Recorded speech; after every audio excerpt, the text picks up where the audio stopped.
Hello po, magandang umaga. Magandang gabi na kung nasang panig tayo ng mundo, ayan. Sana po ay nasa maayos kayong kalagayan sa pagpapanood ng bagong video natin ngayong umagang ito, ayan. Good morning po sa lahat, ha. Ayan, sana ay napanood ninyo ang ating reading kagabi. Ayan, salamat po sa lahat ng mga nanood ng reading natin kagabi. Ano? Miyerkules na po ngayon, ha. Wednesday. 22 ng July 2026. Ayan ha. Mag-ingat nga po pala kayo ha. Ang daming lamok. Uulitin ko na naman. Ayan o, nakikita ko sila. Naku, magliliparan. Daming lamok. Ingat kayo ha. Okay po. And ito na, kaninong reading itong ating makukuha ngayon. Meron tayo ritong Knight of Wands. Unang-una. O, diba? I-check pa natin. And dito sa, dalawa, oh.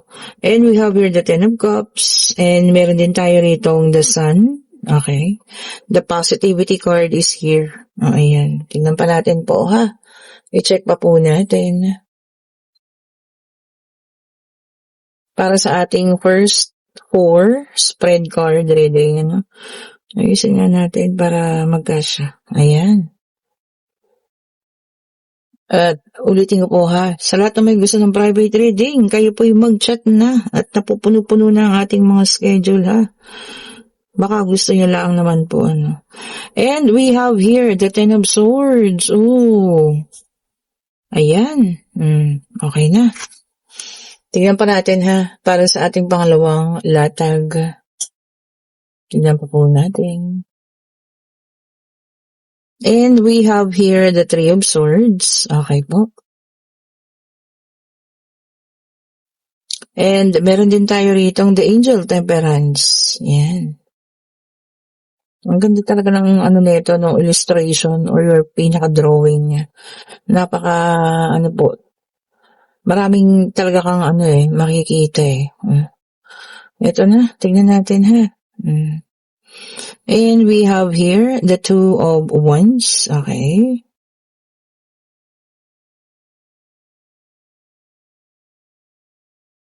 Ito pa.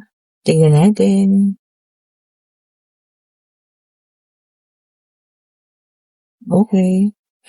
And we have here the Ace of Cups. O, ayan po ha. Okay, so kompleto na ang ating situational reading para sa umagang ito. Alam niyo, may nakikita ako ritong tao, no? Lalaki man ito, babae. Pero talagang pinlano niya po. Yung paghihiwalay ninyo ng person mo. No? Talagang plano niya yun, planado niya, nasa isip niya, ginawa niya, buong puso niyang ginawa. Hindi aksidente. Ginawa niya talaga. Kasi yun ang gusto niyang mangyari, no? Yung magkahiwalay kayo. Gusto niya talagang makaagaw po. Sa nakita ko rito, no? Ito nga, no, bumaha ng emosyon. Ayan, no, tignan mo. Pananakit, sobra. Ayan, no. So, ginawa niya po ang lahat, ha? Yun yung pinaka-dirty little secret niya. Oo, diba? Sekretong malapit niya yung tinatago. Kasi pa-inosente pa siya eh, no? There is innocence here. Ayan. Lagi niyang pinapalabas. Mga post, no, siya yung pinili. Nandito ang Two of Wands. O, diba? Lagi yan nilalabas yan na pagka nagpo-post, ganyan. O, ako naman ang pinili, bla bla bla, mga ganyan-ganyan, diba? Yung mga post-post. Alam mo yun sa pananahimik mo, no? Lalo siyang natitrigger. Kasi parang sa'yo, wala ka nang nararamdaman or something, Talagang, siguro din kasi part na yun, na talagang, inisip mo na lang, wag nang patulan, hayaan na, di ba? And then, nagkaroon ka ng pagbabalanse ng isip at puso mo, at ngayon alam mo yan, ang buhay mo, ang hinaharap mo, no? Hindi mo na sila pinapansin, no? Kaya ito naman, nagpapapansin sa'yo si Bakekang, di ba? Yun nga, no? Parang hindi, naman yun, sasabihin niya, sa mga post-post niya na, ako yung pinili, ganito, ganyan. Parang hindi ikaw yung pinili, ginawa mo lahat, diba? Para, alam mo yun, masira yung relasyon ninyo. Kahit wala kang ginawa masama, pinalabas kang masama sa tingin ng person mo. Ito naman person mo, naniwala, diba? Parang sa kanya, talaga, ganun ba? Ganito, ganun, diba? Salita-salita pa lang yun, naniwala agad. Siguro, sinabi niya na, Alam mo yun, controlling ka, ganyan, hindi na siya makaano. Tapos ngayon, baliktad na. Eto na si Bakekang ang nagko-control dun sa person mo. O, di ba? Sabi ko sa'yo it was all planned. Kumbaga, planado lahat yan. Ginawa niya yun dahil gusto niya maagaw yung person mo. Kaya wag na siyang magmalinis. O, di ba? And we have here the Five of Pentacles. Ayan, sabi niya dito, no? Gusto niya kasi pakiramdaman mo na, parang wala kang kakampi. Ganun. Kaso hindi. 'Di ba? Ang nangyari, kahit na anong gawin niya, bumaliktad. Yung katotohanan at katotohanan pa rin ang lumalabas 'di ba? Yung tunay niyang pag-uugali. Nangyari dito, yan, moving on, ikaw to. Ayan, move forward, 'di ba? Nanggigigil siya. Gigil na gigil siya ngayon kasi hindi kanya masaktan. 'Di ba? Siguro, gusto niya, yung nakikita niya na na-hurt ka. Which is hindi nangyayari kasi nga, alam mo yun, deadma ka na eh. 'Di ba? Parang sa'yo, bahala kayo sa buhay niyo na yan eh. 'Di ba? Parang ganun ka na, wala ka nang pakialam. And we have here the Two of Cups. Ito pa siguro isang kinakatakot niya, no? Makaramdam niya na kayo ay soulmate ng person mo, no? So, nararamdaman niya rin na baka maaaring may part 2 pa ito. 'Di ba? Malay mo malakas ang kanyang intuition na kapag ka siya ay nabuko, lalo na sa mga paninira niya sa'yo, 'di ba? Di matanggal yung inilagay niyang gayuma o kung ano man. Di ba po? Di ba? Totoo yun ha. Kapag ka nagkaroon ng paggising, di ba? Eto na. Wala yung sinasabi ko palang, lumabas. We have here the Six of Cups. And yes, this is a reunion card. Yan, ang isa sa mga kinakatakutan niya. Kaya katakutan niya yung pagkalabas ng katotohanan eh. Kasi pag lumabas ang katotohanan na yun, maaari pong umalis yung person mo. Baka ngayon yan, nararamdaman na ng person mo yung tunay niyang pag-uugali eh. Or nagkakaroon na ng hint, bakit kayo naghiwalay? Diba? Masyado siya nagpabola, masyado siya nagpabilog ng ulo niya sa kung ano-ano mga pinagsasabi ng taong ito. Diba? And we have here the King of Pentacles. Ayan. Sabi niya rito, no? Kailangan lang ng maturity. Nako po. Ayun, ang wala siguro sa person mo, no? So, hindi pa nagmamatured. So, pag nagmatured, ayun na. Diba? Kumbaga, makikilala na ang tunay na tabas ng taong ito. Diba po? Ang tunay na anyo, at tunay na kulay. Marami kasing magaling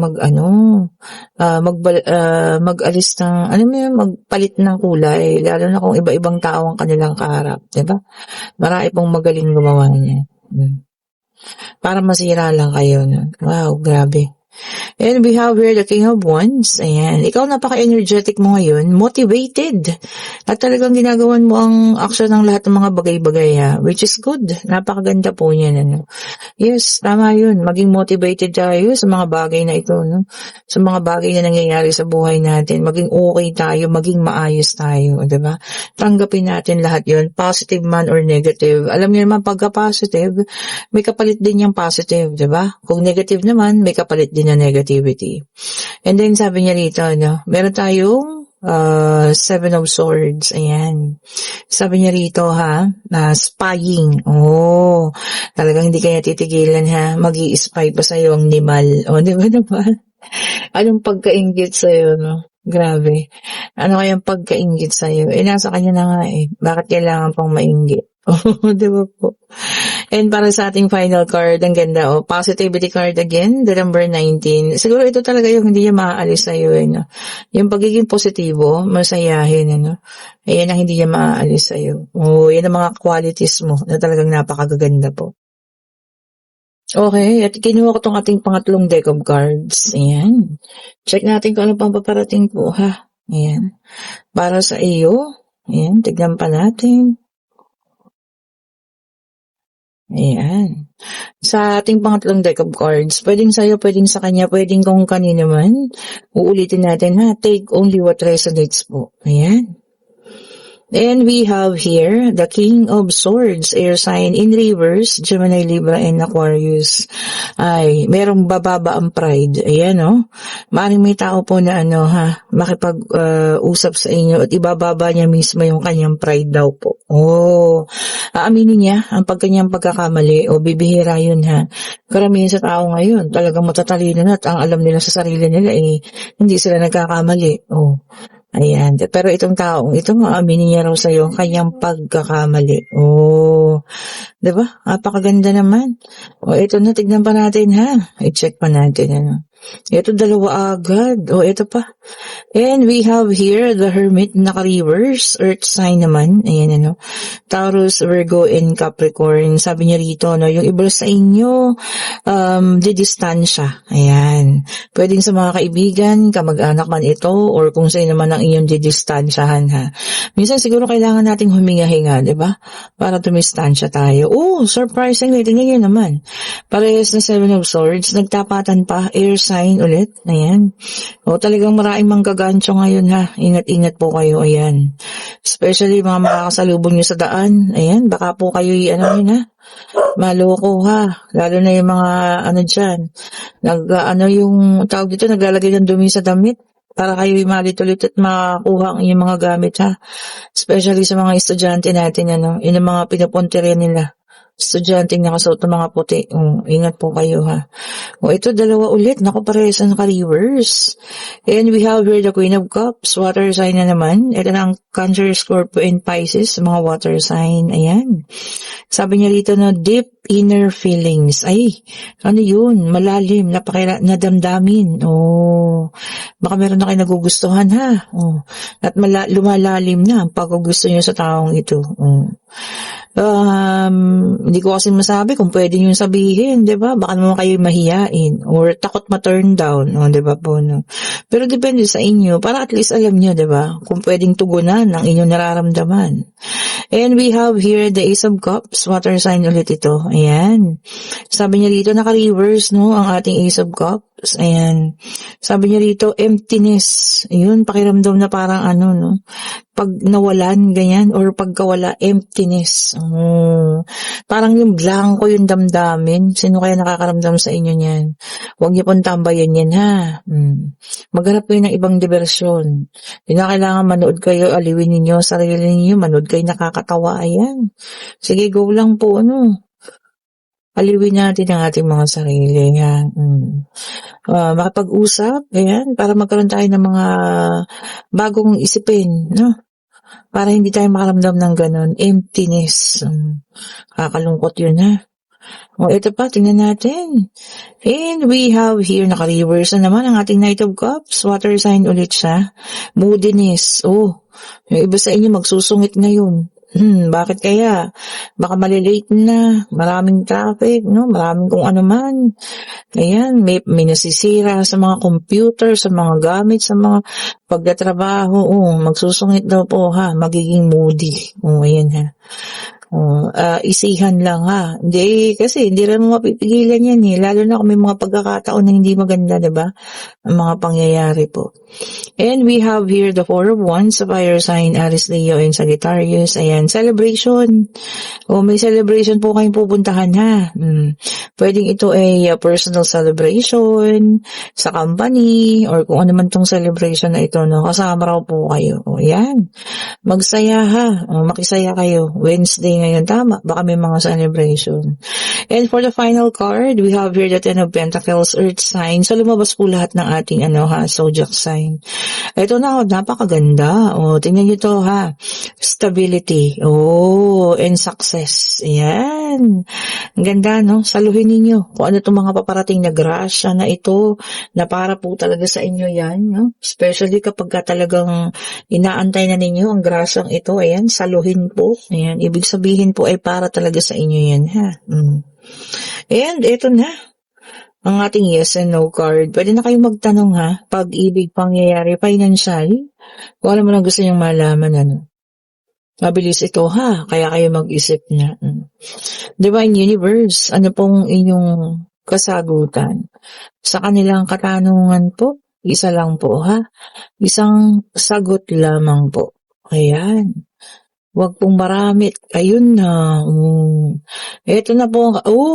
Yes po ang sagot. Talagang for some of you may celebration na. Pero hindi din, pwede din tong engagement. Ayan, or birthday mo. Pwedeng may ikakasal din. O, ayan ho. Basta this is a happy na celebration po. Masayang pangyayari. Okay po, and kung nagugustuhan yung ating reading, pa-like, pa-share, pa-subscribe, and hit the notification bell para lagi tayong updated sa mga bagong videos na nire-release natin, And kung kayo yung nasa situational reading na talagang alam mo yun, eto na buksan na sa harap mo na talagang pinlano niya to. Hindi yung kagaya ng dating sinasabi niya, hindi niya sinasadya. Ngayon plano niya talaga, Alam mo na talagang pinlano niya para kayo'y magkasira. Huwag kang mag-alala kasi darating at darating po ang karma para sa kanya, Yun ang kinakakaba niya, yung mabuksan yung mga mata ng taong, yung person mo, para malaman kung ano yung mga hindi katotohanan, or yung mga mali na mga pinagsasabi tungkol sa'yo, or yung mga paninira tungkol sa'yo po. Okay po. Hindi naman nagtatagal yan, di ba? Dumarating at dumarating ang pagkakataon, lalabas at lalabas ang katotohanan. Secrets will be revealed. Di ba? Totoo po yan. And kung gusto niyo ng ating private reading para sa Friday, kayo po yung mag-chat na at ang ating mga bracelet. Ayan, nagagandahan, Kayo po yung mag-chat na. Ayan, ito ang sa akin. Ito ang citrine mantra po, itong kulay orange, Tapos ito yung blue diamond. Ayan. Yan tawag dito. Ay, gold diamond. Sorry po. Ano ba ito? Gold stone na yun. Blue gold stone po ang tawag dito. Kasi kita nyo, parang may mga gold siya sa loob. Kumikinang-kinang. Ayun. Nakita nyo ba? Ayan, Diba? Manifesting daw po ito ng pangarap. Ayan. Kung ano pa mga pangarap ninyo sa buhay. Yung mga nais niyo pang makuha, mithiin. Ayan ha. Ito ang isuot ninyo. Kung yung gusto niyo makuha pang inyong mga pangarap. Ayan. Blue gold stone. Ayan. Ang ganda ng kanyang kintab-kintab. Ayun, lahat po yan ha. Lahat yan. Meron parang kumikinang doon sa loob niya. Okay po. Thank you so much po ulit. Have a great morning sa inyo ha. Evening or ano man ang oras ninyo dyan kung nasan man po kayo. Thank you so much po ulit.